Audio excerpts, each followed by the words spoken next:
Why we keep choosing the wrong leaders. Introduction, a frustrating reality. Why do fools keep rising to power while the truly capable are ignored? Why do clowns lead nations while geniuses sit quietly in the shadows? This isn't just bad luck. Aristotle warned us about this more than 2,000 years ago. And if we don't listen, history will keep punishing us with weak leaders, corrupt politicians, and a cycle of mediocrity that never ends. The frustrating reality. Think about it. You've seen this before. At work, the loudmouth gets the promotion, while the quiet problem solver is overlooked. In politics, a leader who can't even finish a clear sentence still wins millions of votes. In history, societies again and again hand the crown to the wrong person. Aristotle saw this and said, "This isn't an accident. It's how societies protect themselves, the illusion of meritocracy." We grow up believing in a nice story. Work hard, be smart, and the system will reward you. It feels fair. It feels comforting. But Aristotle called it an illusion. He said societies don't pick the smartest. They pick the safest. They choose leaders who feel familiar, who mirror the crowd's emotions. That's why, he said, the best regime is the one that fits its people. Translation: people don't want brilliance. They want reassurance. Society as a living body. Aristotle compared society to a body. The brain generates ideas, but the heart keeps the rhythm steady. Leaders, he said, are the heart. Their job isn't to push too far ahead. Their job is to hold everyone together. Visionaries move too fast and people resist them. So society elevates the steady, not the radical. It prefers calm over disruption. That's why we get leaders who comfort us instead of leaders who challenge us. Why the smartest avoid power. Aristotle also noticed something else. The most capable people often don't even want power. In his Nicomachean Ethics, he said the highest goal is eudaimonia, human flourishing. For philosophers, scientists, and creators, flourishing comes from mastery, discovery, invention, not politics. And honestly, their brilliance often scares people. The visionary who challenges old truths makes the crowd uncomfortable. That's why the scientist changes the world but avoids elections.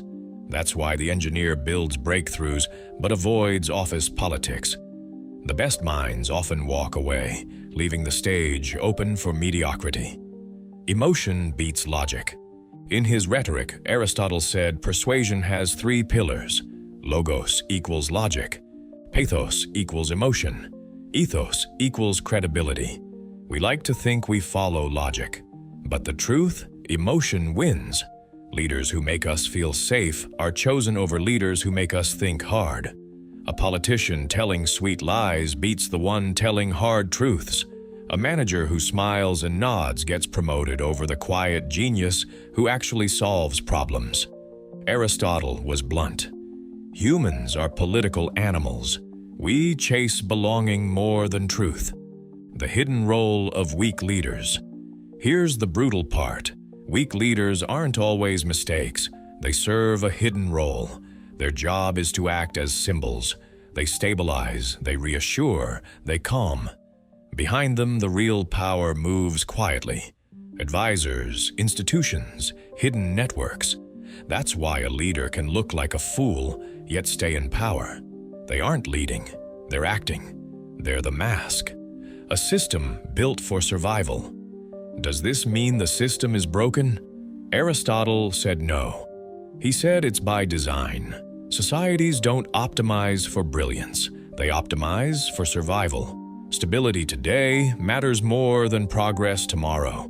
So they elevate the ones who fit and eliminate the ones who disrupt. That's why history feels like it's repeating. That's why progress crawls. That's why mediocrity thrives. People fear the visionary but embrace the familiar.